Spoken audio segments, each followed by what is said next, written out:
هو الذي أنزل عليك الكتاب منه آيات محكمات هن أم الكتاب۔ وہی ہے جس نے تم پر یہ کتاب اتاری، اس کی کچھ آیتیں صاف معنی رکھتی ہیں، وہ کتاب کی اصل ہیں۔ الحمدللہ رب العالمین، والصلاة والسلام علی سید الانبیاء والمرسلین، اما بعد فاعوذ باللہ من الشیطان الرجیم، بسم اللہ الرحمن الرحیم۔ الصلاة والسلام علیک یا رسول اللہ وعلی آلک واصحابک یا حبیب اللہ، الصلاة والسلام علیک یا نبی اللہ وعلی آلک واصحابک یا نور اللہ۔ محترم ناظرین کرام، پروگرام ہے ہمارا احکام قرآن،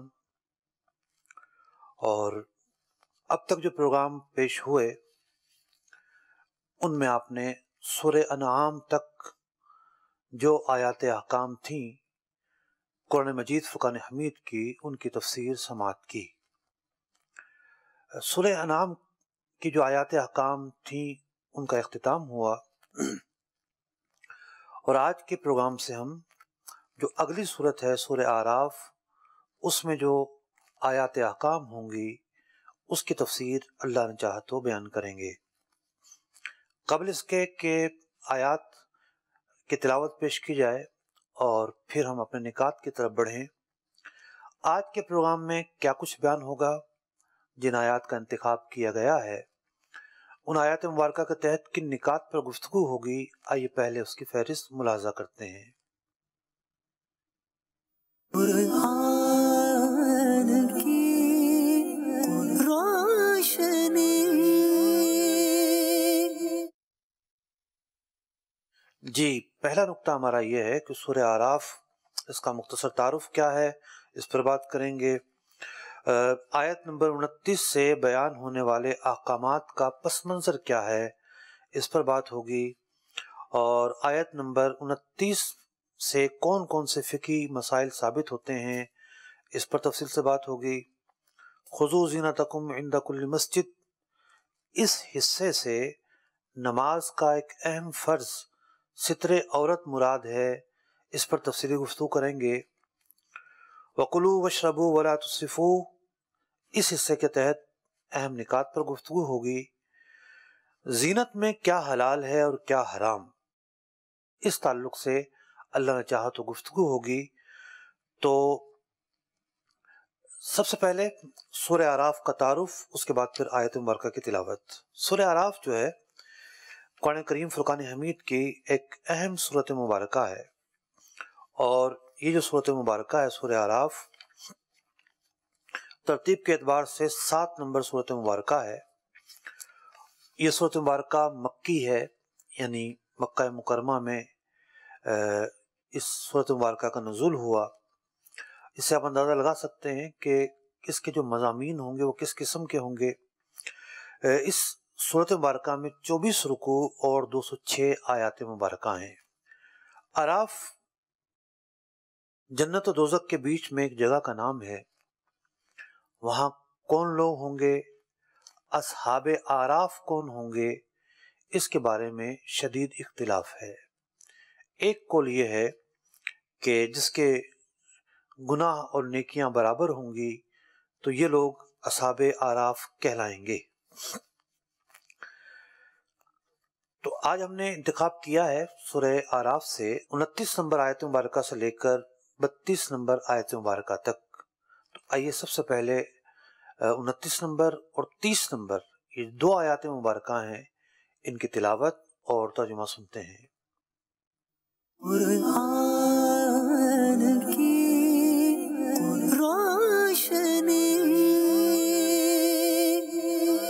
قل امر ربی بالقسط وَأَقِيمُوا وُجُوهَكُمْ عِندَ كُلِّ مَسْجِدٍ وَادْعُوهُ مُخْلِصِينَ لَهُ الدِّينَ كما بدأكم تعودون. تم فرماؤ میرے رب نے انصاف کا حکم دیا ہے اور اپنے منہ سیدھے کرو ہر نماز کے وقت اور اس کی عبادت کرو نرے یعنی خالص اس کے بندے ہو کر، جیسے اس نے تمہارا آغاز کیا ویسے ہی پلٹو گے. فريقا هدى وفريقا حق عليهم الضلالة إنهم اتخذوا الشياطين أولياء من دون الله ويحسبون أنهم مهتدون. ایک فرقے کو راہ دکھائی اور ایک فرقے کی گمراہی ثابت ہوئی. انہوں نے اللہ کو چھوڑ کر شیطانوں کو والی بنایا اور سمجھتے یہ ہیں کہ وہ راہ پر ہیں. جی محترم ناظرین کرام، آیت نمبر 29 اور آیت نمبر 30 کی تلاوت آپ نے سماعت کی. یہاں بات کیا ہو رہی ہے؟ اور یہ جو کلام آیت نمبر 29 سے بیان ہوا ہے کہ قل امر ربی بالقسط، میرے رب نے تو مجھے عدل کا حکم دیا ہے، میرے رب نے تو مجھے یہ حکم دیا ہے کہ نماز کے لیے میں صدق کے ارادے سے کھڑا ہوں اور خالصتاً اللہ کے لیے عبادت کروں. اس کا پس منظر کیا ہے؟ جو آیت مبارکہ 28 نمبر ہے اس میں اللہ رب العزت ارشاد فرماتا ہے وَإِذَا فَعَلُوا فَاحِشَةً قَالُوا وَجَدْنَا عَلَيْهَا آبَاءَنَا، کہ ویسے تو جو اہلیان مکہ تھے زمانہ جاہلیت میں بڑے ہی برے ان کے اطوار تھے اور بہت ہی غلط ان کی عادتیں تھیں. ان غلط عادتوں میں سے ایک بات یہ بھی تھی کہ وہ خانہ کعبہ کا جب طواف کرتے تو برہنہ ہو کر بغیر لباس ہو کر کیا کرتے تھے.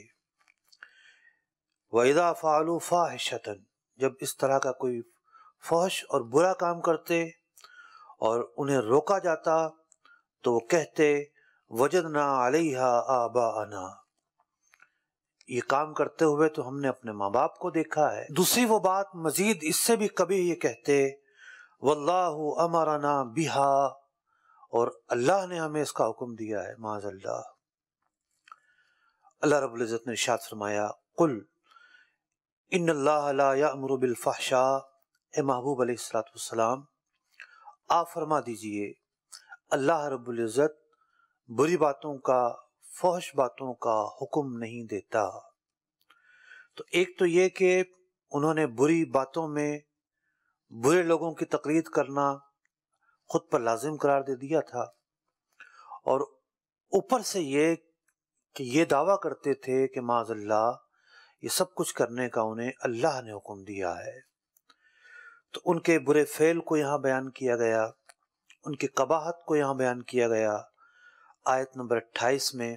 اور پھر آیت نمبر 29 میں کیا ارشاد فرمایا گیا اس کی تلاوت آپ نے سماعت کی. فرمایا گیا قل امر ربی بالقسط، اے محبوب علیہ السلام آپ فرما دیجئے کہ میرے رب نے مجھے عدل قائم کرنے کا حکم دیا ہے. ہمارے آج کے سلسلے کا موضوع ہے کہ نماز سے متعلق اہم احکامات. عدل قائم کرنے کا حکم دیا ہے، اس سے کیا مراد ہے؟ علماء نے لکھا کہ عدل جو ہے افراط و تفریط کے درمیان ایک کیفیت کا نام ہے. عدل قول میں بھی ہوتا ہے، عدل فعل میں بھی ہوتا ہے، اور یہ لفظ عقائد، اعمال، ذاتی اور قومی اعمال تمام چیزوں کو شامل ہے. یعنی عدل عقائد میں بھی ہے، عدل اعمال میں بھی ہے، عدل جو ہے وہ ذاتی افعال میں بھی ہے، عدل معاشرے کے جو افعال ہیں یا قومی جو افعال ہیں ان میں بھی ہے. کوئی ایسا موقع نہیں ہے کہ جہاں بندہ افراط کا شکار ہو یا تفریط کا شکار ہو، بلکہ توازن برقرار رکھنا اس کی اہمیت ہر جگہ پر ہے. دین اسلام کا جو پورا نظام ہے یہ توازن پر مبنی ایک نظام ہے، اور دین اسلام جس جس شعبے میں ہماری رہنمائی کرتا ہے ان تمام شعبہ جات میں جو بھی احکامات ہیں بلا شبہ توازن اور عدل پر مبنی ہیں۔ تو فرمایا کہ کل اے محبوب علیہ السلام آپ فرما دیجئے امر ربی بالقسط، میرا رب تو عدل قائم کرنے کا حکم دیتا ہے۔ عدل ایک نظام کا نام ہے، عدل کے اندر ایک حسن ہے، خوبی ہے، جبکہ بے حیائی ایک قبیح چیز ہے، ایک بری چیز ہے۔ تو یہ کیسے ہو سکتا ہے کہ اللہ تعالیٰ بے حیائی کا حکم دے؟ نہیں، جو تم کرتے ہو اللہ نے اس کا کوئی حکم نہیں دیا۔ اور عبادت کس طرح کرنی چاہیے؟ وَأَقِيمُوا وُجُوهَكُمْ عِنْدَ كُلِّ مَسْجِدٍ۔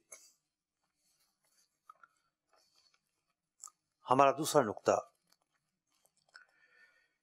کہ جب نماز پڑھنے لگو تو اپنے چہروں کو متوجہ کر لو۔ لفظ مسجد جو ہے ظرف کا صیغہ ہے، وہ وقت کہ جس میں نماز پڑھی جاتی ہے وہ وقت بھی یہاں مراد لیا جا سکتا ہے، اور جہاں نماز پڑھی جاتی ہے یعنی نماز پڑھنے کی جگہ وہ بھی یہاں مراد لی جا سکتی ہے۔ اور نماز تو بہت ساری جگہوں پہ پڑھی جاتی ہے، لیکن ایک خاص جگہ ہے، اس خاص جگہ کا نام ہے مسجد بیت الحرام، اور وہاں کعبہ شریف ہے۔ تو ایک معنی یہ ہے اس آیت مبارکہ کا کہ جب نماز کے لیے کھڑے ہو تو کعبے کی طرف اپنا منہ کر لو۔ نماز میں قبلے کی طرف جو رخ کرنا ہے، کئی اور آیات مبارکہ ہیں ان سے بھی یہ بات ثابت ہے، اور خاص یہ جو آیت مبارکہ ہے 29 نمبر آیت مبارکہ، اس حصے سے بھی یہ بات ثابت ہو رہی ہے کہ نماز کے اندر قیام کرنا ہے، اقیمو کھڑا ہونا ہے، نماز کا قیام فرض ہے، اور نماز کے اندر قبلے کی طرف رخ کرنا یہ نماز کی شرائط میں سے ایک اہم شرط ہے۔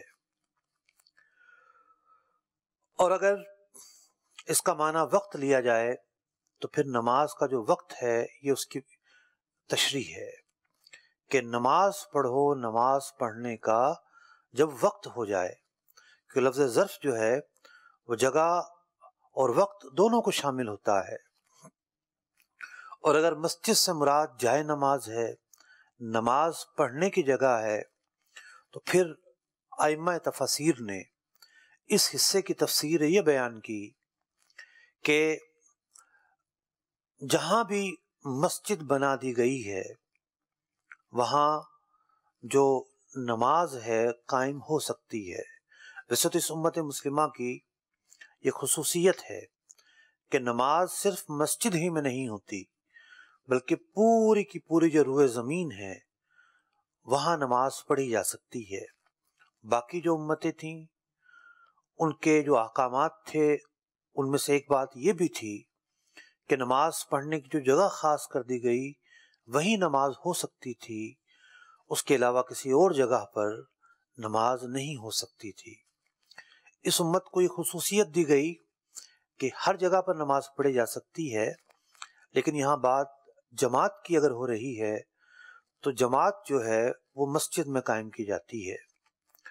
اب ایک شہر میں ایک سے زیادہ مسجدیں بھی ہوتی ہیں، تو تفسیر اس حصے کی اس معنی پر اور اس صیغے پر کہ ظرف سے مراد جگہ لی جائے، یہ ائمہ تفسیر نے بیان کی کہ یہ ضروری نہیں ہے کہ کوئی شخص یہ کہے کہ میں نے اپنے قبیلے کی مسجد میں جا کر نماز پڑھنی ہے، میں نے اپنے محلے کی مسجد میں جا کر نماز پڑھنی ہے جبھی میری نماز ہوگی، بلکہ جب نماز کا وقت ہو جائے تو جو بھی ایسی مسجد ہے کہ جہاں امام امامت کے لائق اور قابل ہے تو وہاں جا کر نماز جماعت کے اندر شرکت کی جا سکتی ہے۔ ہر ایسی جگہ پر جماعت میں شرکت کرنا ممکن ہے۔ تو ایک لفظ ہے لیکن اس ایک لفظ کی 3 مختلف تفاسیر ہیں، اور تینوں ہی جو تفاسیر ہیں وہ نماز کے گرد گھومتی ہیں کہ بیت اللہ مراد ہو تو مراد یہ ہوگا کہ کعبہ کی طرف نماز کے وقت رخ کرنا ہے. اگر جائے نماز مراد ہو تو اس کی کیا تفسیر ہوگی وہ ہم نے بیان کیا. وقت مراد ہو تو نماز، ہر نماز کا ایک وقت ہے.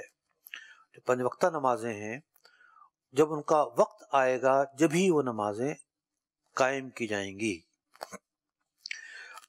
آیت نمبر 29 کے اگلے حصے میں فرمایا گیا وَدْعُوهُ مُخْلِصِينَ لَهُ الدِّينَ، اور اے لوگو نماز قائم کرنی ہو یا اللہ رب العزت کی بارگاہ میں کسی بھی قسم کی عبادت کو بجا لانے کا معاملہ ہو، اس کے لیے بات ضروری ہوگی کہ بندے کی جو نیت ہے وہ خالص ہونی چاہیے، ریا کا پہلو نہیں ہونا چاہیے. بندہ عبادت کرے تو صرف اور صرف اللہ کے لیے کرے.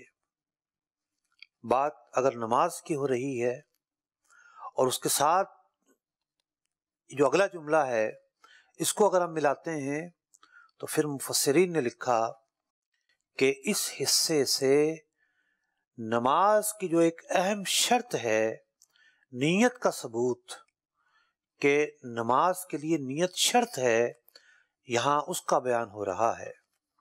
اور اللہ رب العزت ارشاد فرما رہا ہے وَدْعُوهُ مُخْلِصِينَ لَهُ الدِّينَ، اللہ کی بارگاہ میں جب کھڑے ہونے لگو، اس کی بارگاہ میں جب نماز پڑھنے لگو تو سچی نیت کرنی ہے. تو نماز کی جو شرائط ہیں ان شرائط میں نیت کرنا بھی ایک شرط ہے کہ بندہ نماز کے لیے نیت کرتا ہے کہ وہ کیا کرنے لگا ہے. وہ نیت کرتا ہے کہ میں مثلا ظہر کے فرض پڑھ رہا ہوں. فرضوں میں تعیین فرض کرنا یہ ضروری ہے. سنتیں پڑھنی ہیں، نفل پڑھنے ہیں. اس نے مطلق یہ کہہ دیا کہ جی میں نماز پڑھ رہا ہوں تب بھی کافی ہے، لیکن فرض پڑھتے ہوئے تعین کرنا کہ میں فرض پڑھ رہا ہوں یہ ضروری ہے. تو جہاں تعین فرض کرے گا بندہ وہیں یہ نیت کرے گا کہ میں اللہ کے لیے نماز پڑھ رہا ہوں، یہ نیت کرتا ہوں. تو نیت جو ہے وہ نماز کی اہم شرط ہے، اور نیت کے اندر اس بات کا استحضار ہوتا ہے، اس بات کا اعادہ ہوتا ہے کہ بندہ صرف اور صرف اللہ کے لیے یہ عبادت کر رہا ہے. اگر کوئی شخص ریاکاری کے طور پر نماز پڑھتا ہے تو اس کی ایسی عبادت اللہ کی بارگاہ میں مقبول نہیں ہوتی. اسے توبہ کرنی پڑے گی اس عمل پر جو اس نے کیا. اور نیت جو ہے اور خلوص جو ہے اللہ کے لیے یہ عبادات میں بے حد ضروری ہے.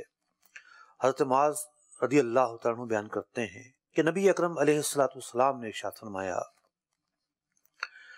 اپنے دین میں اخلاص رکھو، تمہارا قلیل عمل بھی تمہارے لیے کافی ہوگا. حضرت ابو درداء رضی اللہ تعالیٰ عنہ نے بیان کیا کہ نبی اکرم علیہ السلام نے ارشاد فرمایا اللہ کی عبادت اخلاص کے ساتھ کرو، 5 فرض نمازیں پڑھو، اپنے اموال کی زکوٰۃ خوشی سے ادا کرو، رمضان کے روزے رکھو، بیت اللہ کا حج کرو. یہ اعمال جب کرو گے تو تم جنت میں داخل ہو جاؤ گے. تو عبادات کی مقبولیت کے لیے خلوص بے حد ضروری ہے. بڑھتے ہیں اگلی آیات کی طرف. جو آیت نمبر 30 ہے اسے ہم نے اس کی تلاوت کو یوں شامل کیا ہے کہ قرآن پاک کا ایک حصہ ہے، ورنہ اس میں جو احکام کے متعلق جو باتیں ہیں وہ بیان نہیں کی گئیں. اب ہم تلاوت سنیں گے آیت نمبر 31 اور 32 کی. آئیے دیکھتے ہیں اللہ رب العزت کیا ارشاد فرما رہا ہے. يا بني آدم خذوا زينتكم عند كل مسجد وكلوا واشربوا ولا تسرفوا إنه لا يحب المسرفين۔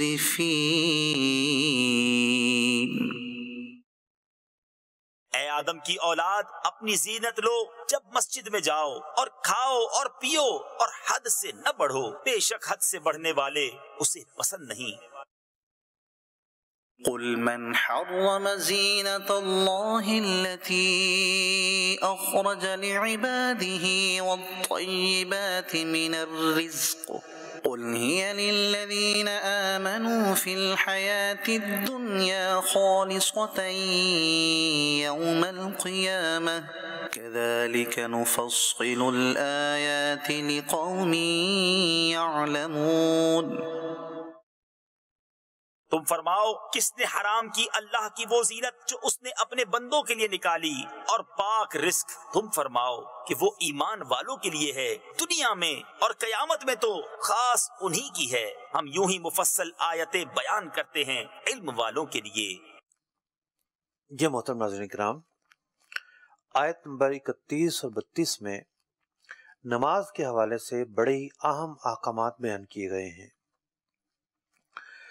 فرمایا گیا، یا بنی آدم، اے بنی آدم، خذوا زینتکم عند کل مسجد، جب نماز کا وقت آئے تو زینت کو اختیار کرو۔ زینت سے کیا مراد ہے؟ بات چل رہی تھی کفار کے طرز عبادت کی۔ اہل مکہ کس طریقے سے طواف کیا کرتے تھے؟ وہ طواف کرتے ہوئے کپڑے بھی نہیں پہنا کرتے تھے، بے ہودگی کے ساتھ وہ عبادت جیسے اہم کام کو بجا لایا کرتے تھے۔ ایک مسلمان کا کیا طریقہ کار ہونا چاہیے؟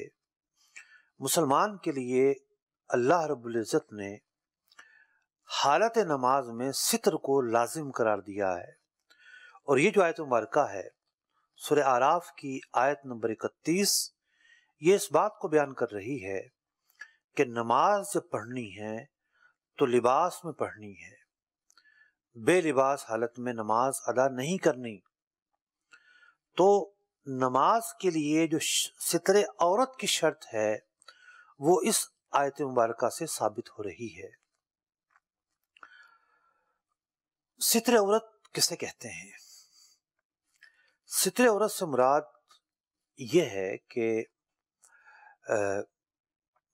بدن کا وہ حصہ جس کا چھپانا ضروری ہے۔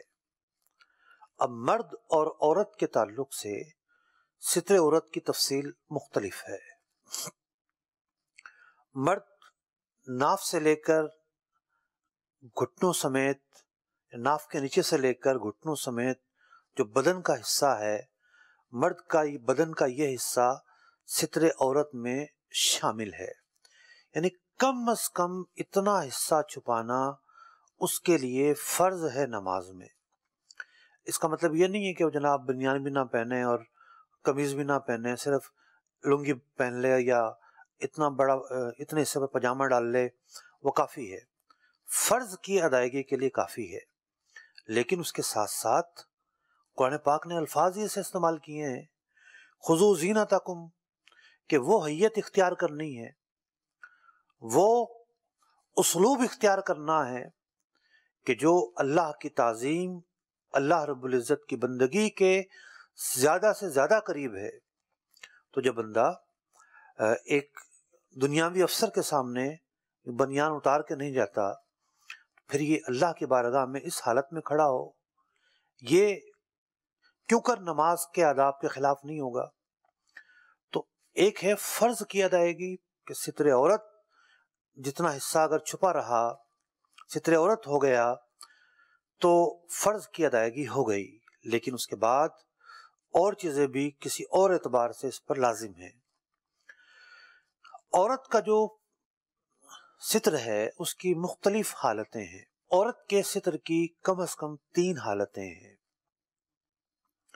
عورت کا ایک ستر ہے محارم کے لیے،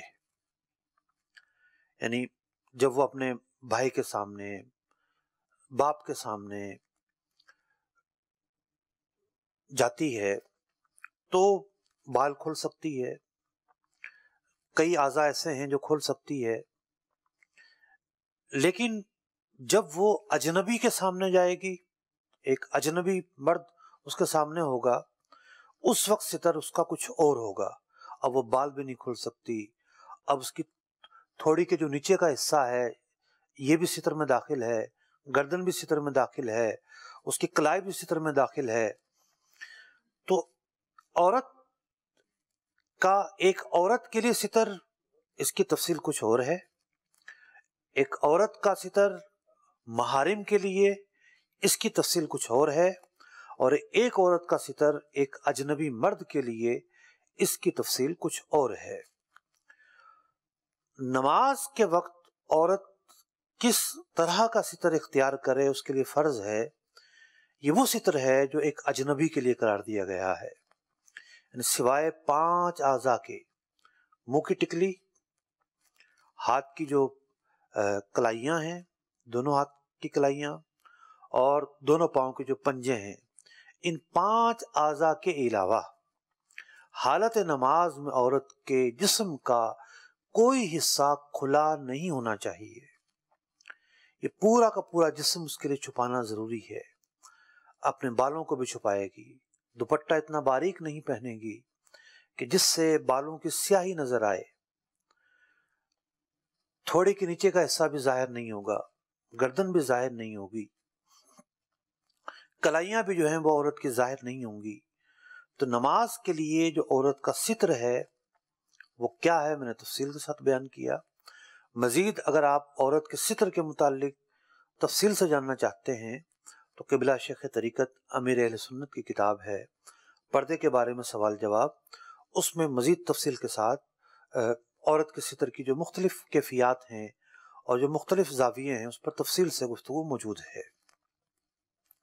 تو یہاں یہ فرمایا گیا کہ یہ ضروری ہے کہ جب نماز پڑھنے لگے، مرد ہو یا عورت ہو، واضح فرما دیا گیا یا بنی آدم، مرد بھی بنی آدم میں داخل ہے اور عورت بھی بنی آدم میں داخل ہے، خذوا زینتکم، ستر کو لازم کرنا ہے، اور نماز میں بے ستری اختیار نہیں کرنی۔ اگر نماز میں ستر کھلا رہ جائے، یعنی جو تفصیل بیان کی گئی کہ مرد کا جو ہے وہ ناف سے نیچے سے لے کر گھٹنوں تک کا حصہ ستر میں داخل ہے، عورت کا جو ہے وہ سر کے بالوں سے لے کر پورا جسم 5 اعضاء کے علاوہ ستر میں داخل ہے، کوئی حصہ کھلا رہ جاتا ہے، پھر بڑی تفصیل ہے کہ جناب ایک حصہ کھلا رہا تو اس کا جو چوتھائی ہے اس سے کم معاف ہے، کئی اعضاء کھلے رہے تو پھر دیکھا جائے گا کہ چھوٹا عضو کون سا تھا، پھر پوری ایک تفصیل طلب معاملہ آگے بڑھتا ہے کہ جناب ستر کھلا رہنے کی وجہ سے کتنا کھلا رہا، نماز ادا ہوئی یا نہیں ہوئی۔ تو نماز کی ادائیگی کے لیے، فرضیت ساقط ہونے کے لیے ستر جو ہے نماز کا ایک اہم فرض ہے۔ صرف عورتیں ہی نہیں، مطلب بعض اوقات یہ ہوتا ہے کہ عورتیں گھروں میں ہوتی ہیں، کہتی ہے کون دیکھنے والا ہے، تو وہ کئی اعضاء کے تعلق سے غفلت برت جاتی ہیں، خاص طور پر ان کے بال جو ہے وہ نماز کی حالت میں نظر آ رہے ہوتے ہیں۔ صرف عورتیں ہی نہیں، مرد بھی بعض اوقات ایسی حیت اپناتے ہیں کہ جس سے ان کے ستر کا حصہ نظر آ رہا ہوتا ہے۔ جو لوگ پینٹ پہنتے ہیں، بعض اوقات پینٹ کی ایک ایسی عجیب و غریب کیفیت ہوتی ہے کہ کمر کے نیچے سے حصہ نظر آ رہا ہوتا ہے، اور جب وہ رکوع میں جاتے ہیں یا سجدے میں جاتے ہیں تو ان کا ستر ظاہر ہو رہا ہوتا ہے۔ تو کتنا ظاہر ہوا؟ جو فرضیت کی ادائیگی جتنے حصے سے ضروری تھی، آیا کہ وہ حصہ کھلا رہا یا پوشیدہ رہا، یہ ایک الگ تفصیل طلب معاملہ ہے، لیکن ستر کا تھوڑا سا حصہ بھی غیر کو نظر آئے یہ تو قطعاً جائز نہیں ہے۔ تو ستر چھپانا اور دوسروں سے چھپانا اور خاص طور پر نماز میں چھپانا، اس کی پوری اپنی ایک اہمیت ہے۔ تو فرمایا گیا کہ خذوا زینتکم عند کل مسجد، نماز کا وقت ہو جائے تو ستر اختیار کرنا ضروری ہے۔ اور اگر اس کا عام معنی لیں، زینت کہتے ہیں ایک عمدگی کو، ایک خوبی کو۔ عمومی معنی کے اعتبار سے بھی اس آیت کا معنی مفسرین نے یہ بیان کیا کہ جب بندہ نماز میں جاتا ہے تو جس طریقے سے ایک افسر کے پاس جاتے ہوئے، ایک بڑے آدمی کے پاس جاتے ہوئے ایک اہتمام ہوتا ہے، کنگھی کرتا ہے، خوشبو لگاتا ہے، اچھے کپڑے پہنتا ہے کہ جناب میں فلاں کے پاس جا رہا ہوں، تو نماز تو مومن کی معراج ہے۔ نماز کے اندر تو وہ اللہ رب العزت کی بارگاہ میں حاضری دیتا ہے، تو نماز کے لیے پورا ایک اہتمام ہونا چاہیے۔ صاحب تفسیر مدارک لکھتے ہیں وَسُنَّةُ يَأْخُذَ الرَّجُلُ أَحْسَنَ حَيَّتِهِ لِلصَّلَاةِ، سنت یہ ہے کہ جب بندہ نماز پڑھنے لگے تو اچھی حیت اختیار کرے، اور اچھی حیت کے اندر خوشبو لگانا بھی شامل ہے، اچھی حیت کے اندر اچھے جو کپڑے پہننا ہے وہ بھی شامل ہے۔ ان چیزوں کو اختیار کرے اور ایک اچھا حلیہ اپنا کر نماز کی ادائیگی کرے۔ بعض لوگ پوچھتے ہیں جی ٹی شرٹ پہنی ہوئی نماز پڑھ سکتے ہیں کہ نہیں، بنیان پہنی ہوئی نماز پڑھ سکتے ہیں کہ نہیں، ان سب کے فقہی جو جوابات ہیں وہ اپنی جگہ پر ہیں، لیکن جو ایک بنیادی نقطہ ہے، اگر آپ کے سامنے وہ بنیادی نقطہ رہے کہ ہم اللہ کی بارگاہ میں حاضری دے رہے ہیں، تو ایک اہتمام سے جائے بندہ، نماز پڑھنے لگے بطور خاص خوشبو لگائے، نماز پڑھنے لگے بطور خاص دیکھے کہ میں اچھے کپڑے پہنے ہوئے ہوں یا نہیں۔ اگرچہ کہ جو گھر کے کپڑے ہوتے ہیں اس میں نماز پڑھنا معیوب نہیں ہے، لیکن یہ ضروری ہے کہ بدبو نہ ہو کپڑوں کے اندر۔ بعض لوگ ایسا کام کاج کرتے ہیں کہ ہر وقت ان کے کپڑوں سے بدبو آئی رہتی ہے، تو بدبو والے کپڑے پہن کر نماز پڑھنا ہے تو جائز نہیں ہے، لیکن کپڑوں کے اندر بھی یہ ہونا چاہیے کہ اچھا لباس ہو۔ بزرگوں کی عادت تھی، بہت سارے ایسے واقعات ملتے ہیں کہ نماز کے لیے اپنا لباس الگ رکھا کرتے تھے، خاص جب نماز کا وقت ہوتا وہ لباس پہنتے اور اللہ کی بارگاہ میں حاضری دیتے۔ فرمایا گیا وَكُلُوا وَاشْرَبُوا وَلَا تُسْرِفُوا إِنَّهُ لَا يُحِبُّ الْمُسْرِفِينَ، اور کھاؤ پیو اور اسراف نہ کرو، بلا شبہ اللہ تعالیٰ اسراف کرنے والوں کو پسند نہیں کرتا۔ حضرت ابن عباس رضی اللہ عنہ سے مروی ہے کہ انہوں نے فرمایا اس آیت مبارکہ کے تحت کل ما شئتا، کہ جو چاہتے ہو حلال چیزوں میں سے کھاؤ اور جو چاہتے ہو حلال چیزوں میں سے پیو، دو کام نہیں کرنے، ایک اسراف نہیں کرنا، دوسرا یہ کہ اترانا نہیں ہے۔ بہت سارے لوگ اپنے کھانے کی بنیاد پر، اپنے لباس کی بنیاد پر، اپنے روپے پیسے کی بنیاد پر تکبر کرتے ہیں، اتراتے ہیں۔ یہ دو کام نہیں کرنے، ان دو کاموں کے علاوہ خیر ہی خیر ہے۔ بات ہو رہی ہے اسراف کی، تو تفسیر مدارک میں ایک بڑا ہی دلچسپ واقعہ لکھا ہوا ہے کہ ہارون رشید بادشاہ کا ایک طبیب تھا، نصرانی تھا وہ۔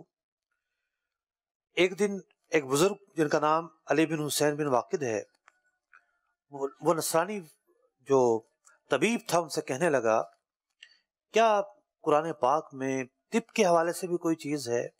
کیونکہ علم تو دو ہی ہیں، ایک علم جو ہے وہ ابدان کے لیے ہے اور ایک علم دین کے لیے ہے، تو قرآن میں دین تو ہے، کیا قرآن میں طب بھی ہے؟ تو یہ بزرگ رحمۃ اللہ تعالیٰ علیہ کہنے لگے کہ اللہ تعالیٰ نے پورے کے پورے طب کو، علم طب کو ایک نصف آیت میں بیان کر دیا ہے، اور وہ آیت یہ ہے وَكُلُوا وَاشْرَبُوا وَلَا تُسْرِفُوا، کھاؤ پیو اور اسراف نہ کرو۔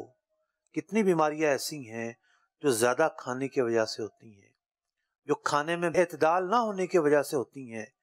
تو یہ آیت مبارکہ جہاں ایک ہمیں اصول دے رہی ہے کہ اسراف نہیں کرنا، اس کے ساتھ ساتھ اس میں طب کا پہلو بھی موجود ہے۔ وہ کہنے لگا کہ اچھا قرآن پاک میں ہے، بتاؤ کیا تمہارے رسول اکرم علیہ السلام کے اقوال میں بھی طب کا ذکر ہے؟ انہوں نے کہا ہاں، نبی اکرم علیہ السلام نے ارشاد فرمایا المیدۃ بیت الداء کہ میدا جو ہے وہ بیماریوں کا گھر ہے، اور آپ نے فرمایا والحمیۃ راس کل دوا کہ بخار جو ہے بہت ساری بیماریوں کا حل ہے۔ اب تو طبیب حضرات اس پر گفتگو کریں گے کس کس نقطے سے جو ہے وہ بخار جو ہے بیماریوں کا حل ہے، اور حضور نے فرمایا کہ بدن کو جو وہ چاہتا ہے وہ پورا کرنے دو، اور بھی کچھ ایسی روایتیں ہیں کہ اپنے بدن پر اتنی مشقت نہ لا دو کہ وہ بالکل بیٹھ اس سواری کی طرح ہو جائے جو چل ہی نہ سکے۔ تو یہ نصرانی حیران ہو گیا اور کہنے لگا کہ اچھا تمہارے دین میں تو سب کچھ موجود ہے۔ اگلی آیت مبارکہ جس میں فرمایا گیا قل من حرم زینت اللہ التی اخرج لعبادہ کہ اے لوگو جو اللہ نے حلال قرار دیا ہے اسے حرام قرار نہ دو۔ تو وہ زینت، وہ حلال چیزیں جس کا استعمال جائز ہے، جس کا پہننا جائز ہے، جس کا لگانا جائز ہے، انہیں اگر کوئی حرام قرار دیتا ہے تو وہ اللہ اور اس کے رسول پر افطرا باندھتا ہے۔ والطیبات من الرزق، اسی طریقے سے کھانے پینے کی چیزوں میں سے جو حلال ہے، جو طیب ہے، کوئی اسے حرام قرار دیتا ہے وہ بھی اللہ پر افطرا باندھتا ہے۔ قل ہی للذین آمنوا فی الحیات الدنیا، زینت کی چیزیں ہوں، حلال زینت، جائز زینت ایمان والوں کے لیے حلال ہے، خالصۃ یوم القیامہ، خاص طور پر قیامت کے دن میں اللہ تعالیٰ انہیں اعلیٰ نعمتیں عطا کرے گا، جنت کی نعمتیں، جنت کا رزق، جنت کی زینت عطا کرے گا۔ کذالک نفصل الآیات لقوم یعلمون، اور جو لوگ عمل کرنے والے ہیں، دانش رکھنے والے ہیں، اللہ تعالیٰ ان کے سامنے اپنی نشانیاں کھول کھول کر بیان کرتا ہے۔ اب بات یہ ہے کہ اس آیت مبارکہ کو لے کر بعض لوگ تجاوز بھی کرتے ہیں اور یہ ثابت کرنے کی کوشش کرتے ہیں کہ ہر قسم کی زینت ہر کسی کے لیے حلال ہے۔ ایسا تو نہیں ہے۔ خود عورت کے لیے بہت ساری زینتیں سوگ میں حرام ہو جاتی ہیں، جب وہ بائن طلاق کی عدت میں ہو، جب وہ موت کی عدت میں ہو تو عورت کنگھا نہیں کر سکتی، عورت تیل نہیں لگا سکتی، عورت نئے کپڑے نہیں پہن سکتی، عورت خوشبو نہیں لگا سکتی۔ تو عورت کے لیے بہت ساری زینتیں ہیں جو مرد کے لیے نہیں ہیں، اور خود عورت کے لیے بھی کچھ مواقع ایسے آتے ہیں کہ جہاں زینت کرنا اس کے لیے ممنوع قرار دے دیا جاتا ہے۔ تو مرد کی زینت اور ہے، عورت کی زینت اور ہے۔ زینت حلال ہونے کا یہ مطلب نہیں ہے کہ مرد جناب سرخی لگا کر آ جائے۔ مرد کے لیے عورت کی مشابہت کرنا جائز نہیں ہے۔ مرد کے لیے زینت کیا ہے کہ وہ اچھے کپڑے پہنے، وہ تیل لگائے، وہ کنگھا کرے، وہ خوشبو لگائے، یہ مرد کی زینت ہے۔ عورت کی جو زینت ہے وہ الگ سے زینت ہے، وہ میک اپ کر سکتی ہے، وہ بناؤ سنگار کر سکتی ہے، لیکن حدود میں رہتے ہوئے۔ یہ بناؤ سنگار، یہ میک اپ اس نے اپنے شوہر کے لیے کرنا ہے، چادر اور چار دیواری میں ظاہر کرنا ہے۔ یہ نہیں ہے کہ جناب وہ غیر مردوں کے لیے اپنا حسن ظاہر کرے، اپنا سنگار ظاہر کرے، اپنی زینت ظاہر کرے، نہیں۔ قرآن کریم فرقان حمید کی دیگر جو آیات ہیں وہ یہاں جو حکم بیان ہوا اس کو خاص کرتی ہیں، محدود ہونا بیان کرتی ہیں۔ اللہ رب العزت ہمیں قرآن کریم فرقان حمید کی روح پر عمل کرنے کی توفیق عطا فرمائے، آمین، بجاہ النبی الامین صلی اللہ تعالی علیہ وسلم۔